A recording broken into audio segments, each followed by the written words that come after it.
I'm very much interested in how we form our identities. That's kind of the strongest theme that runs through all my work. So of course, religion or non-religion, very much part of that.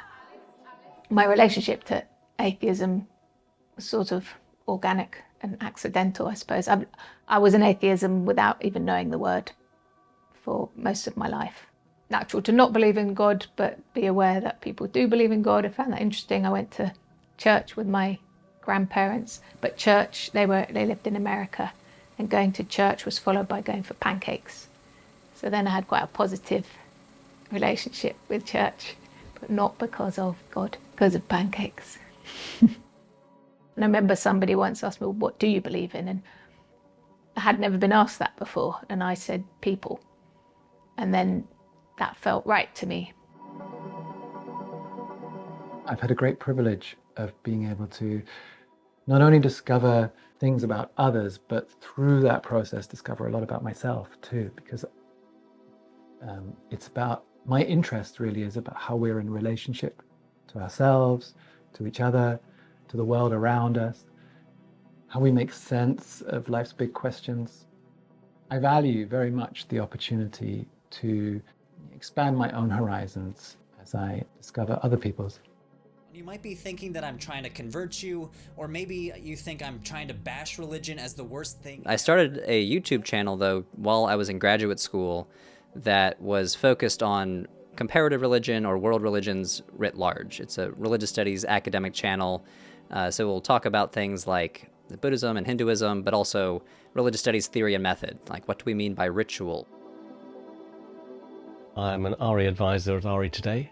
We're a charity that supports RE teachers and RE teaching, and I'm one of a team of 6 advisors, and we support teachers in various ways through training, through producing resources, through writing syllabuses for local authorities and multi-academy trusts, all the ways in which we can think of in order to support RE teaching. I've come to the conclusion that I don't think anybody ever becomes an atheist and then is that. One of the things I also value about the project is that there have been lots of opportunities for conversations with the project leads, and I've always really enjoyed the conversations that we've had. And through these conversations, we came to the conclusion that this process of becoming, this process of being is always ongoing. Isn't it interesting to try and talk about things that really do define us, even though we don't necessarily have a name for them, or even a very clear way to describe them, or even an awareness that they're there, maybe, you know, as somebody who doesn't have religion in them. Do you need to look at that? Is there something missing? Take 1. A topic that I have touched on before on the channel but have never really done a thoroughgoing study of is atheism and other forms of non-religion. So I was really excited to connect with this project to try to bring what I consider is super fascinating research to a public audience. The average viewer, when they think of a religious studies channel, they think of religion more traditionally described. The topic of non-religion kind of slips through the cracks. Really was excited to bring this to life with, again, theory and method questions like what is atheism, but also more targeted episodes like an episode on atheism in the Arab world, or atheism and Buddhism. Can we call Buddhism an atheistic religion? The American context is still, it's very different to what we might be used to in Europe, where your belief is a very personal thing and people don't really ask you about it. It's not something that you have to wear on your sleeve. In America, it's still in many parts of the country considered to be a kind of almost like a cultural necessity and like an obligation.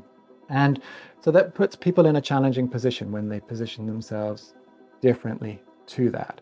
It hasn't been easy to find subjects for my project in America, because there's still some stigma around, as you say, coming out and making it publicly known. There are certainly parts of the country where people do it on a need-to-know basis. So I really respect the people who've chosen to take part in my project, and I really value their openness and their willingness to be vulnerable. It requires a great deal of trust on both sides, I think. I make that a focus of how I work with people. Once I find people that I work with, I don't photograph them until we've had several conversations. I might have spoken to them for several hours before we meet and before we make the pictures. The pictures come after we've already established that we feel comfortable with each other, that we respect each other, that they feel that I'm going to be mindful of their story, the story that I'm trying to tell. I was really interested in doing something with kids. Lois Lee and Anas Rahan were doing this study on childhood atheism. I wouldn't say it's a sort of a film version of their study. I didn't use exactly the same questions, but took inspiration from the questions they'd asked and the approach they'd had, which was conversations often with pairs of kids in the classroom, letting the kids sort of question each other. So I liked the sound of their study. Sort of from reading it as a visual person, I thought, I want to see these kids. I want to see, like, how did they say that? What did they look like when they were saying that? How did they respond to each other saying that? We found a school. It's a sort of ideal school in that it's very religiously diverse in East London. And they were really keen. They're also quite progressive and very much into any work that looks at different types of identities and worldviews. Heaven, obviously, we think of clouds. We think of Santa Claus flying through the clouds. And it just seemed like a very classic, sort of universally resonant image to think of the clouds when you think of beliefs. We can't hold on to beliefs. We can't really define them. They change, they morph. The key things about using the data and the research from Understanding Unbelief and Explaining Atheism has been trying to digest the research itself and to make sense of it so I can understand it, and then think about the ways in which it's going to be most helpful for pupils as well. So it's trying to see what are the key ideas, show pupils the results of some research, and then give them a chance to have a go and see what findings they would get if they did a similar piece of research. And that has been the most effective, really, where there's been some scope for pupils to be able to become researchers themselves. I came from a history bachelor's degree, and when you study history, you're studying the past. You do study historiography, like how people write and think about the past. But I came into religious studies kind of sideways from that direction of ancient history. So for the first time, I had to grapple with the question, like, what is religion? Like, what does it mean to call something religious? What does it mean to call something an action, a behavior, a ritual? We're used to religiosity coming with the accoutrements of religion. People wear certain clothes, they perform certain rituals, they go into certain spaces to do these things that we're familiar with within the culture, so we recognize them. And with non-belief, that's not true. One of the things that a lot of non-believers speak of is the absence of this community that they all belong to. They're all quite atomized in that, and they develop their own ways of expressing it. And many of them are not particularly visual. So my challenge, as I see it, was to reflect on that and how I could make things that were not obviously visible. It's a challenging subject for a photographer to address, because non-belief, it's like an interior thing. People are not familiar with the academic study of non-religion, but people don't really explore the varieties of non-religion, or people that call themselves atheist but at the same time believe in other supernaturalist phenomena like chi or karma or something like that. And it's this stark binary that when you look at the actual data on the ground, the sort of stuff that Explaining Atheism is publishing, it's so much more complex. I'm working with Stephen Pett at REToday to produce learning materials that can be used in classrooms, and I'm developing a website where people's interviews will be hosted. So where, you'll have short story and the long full interview for people who want to go into more depth. So I'm trying to be respectful of people's individual stories and show them as they are, and work at this kind of like meta level. And this meta level happens in an exhibition or in a book. I think one of the things that this research, particularly about non-religion and atheism, is it brings into focus the worldviews of many of the pupils. The majority of pupils in England and Wales are non-religious. And so whereas they might commonly say, why are we doing this? I'm not religious. It's like, yeah, but actually we're studying non-religion as well. And so that helps them to understand and make sense of their own ideas as well. I spent time in the classrooms, then I went into their RE lessons to see sort of what stage they were at discussing religion. And we were looking at 7 and 8 year olds. They had started talking about the soul and started talking about slightly abstract things like that. We were interested in that age because that's the age where you're just leaving the phase of like total acceptance of what your parents say, but still in that sort of open-minded, perhaps naive phase, being ready to take on any idea. That's the moment when Santa Claus starts to get questioned. And Muslims believe that God is not a girl or a boy.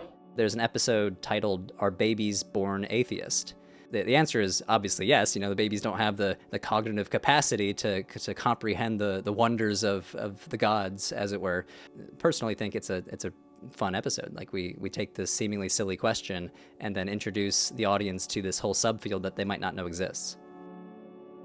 I think the research is starting to get people to think about the impact of socialization, for example, on people's beliefs and people's worldviews, and it's helping to clarify the sorts of things that are going to influence and shape how we respond to the world. Given that young people are more non-religious than older people, their position will affect how they encounter the material in the classroom and the impact that it has on them as well. So I think the research from Understanding Unbelief and Explaining Atheism helps to support that sort of religion and worldviews approach. The central mission of Religion for Breakfast is to form a more religiously literate audience on YouTube, but also combating the stigma against atheistic identities, which we talk about in the first episode, where atheism is still highly stigmatized, at least in the United States, but also give vocabulary to people who might identify as atheistic or any number of non-religious identities and see something in these videos that resonates with them too. Like, oh wow, like my hope would be that would be enlightening and hopefully empowering to the audience. It sort of taught me that kids are very open to the equality of religions and worldviews, and they sort of see them on a par, but I don't feel like it's changed my views. The opportunity to work on a subject over many, many years, as I've done with the Explaining Atheism project and Understanding Unbelief prior to that, has given me the confidence to continue with it. And I've come to realize that this core interest that I have in terms of how we are in relation to things, I want to continue to move forward in exploring how we share, all of us share this challenge in life of answering these questions. Who are we? Where are we? Where are we going and how do we get there? And I hope it will continue.